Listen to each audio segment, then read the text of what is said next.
Вроде нормально все. Дастер. Диагностика ходовой. Вот так вот выглядит.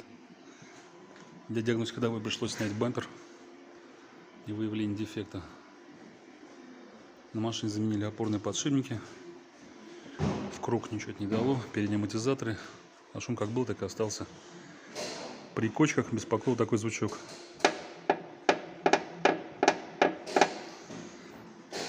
Вот, оказалось, что это вот этот усилитель шумит. Все затянуто, все протянуто.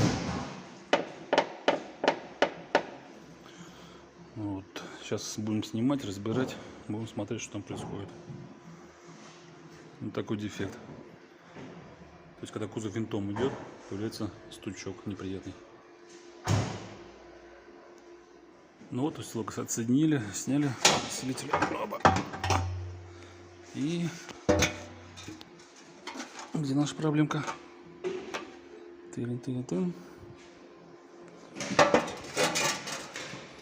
А, вот он. Вот след от потертости.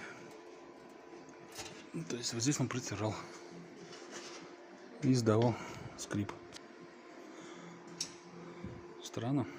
Все цело, все на месте.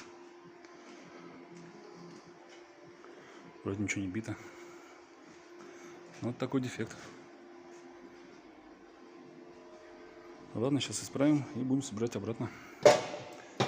Такая нестандартная диагностика ходовой получилась. Бывает и так.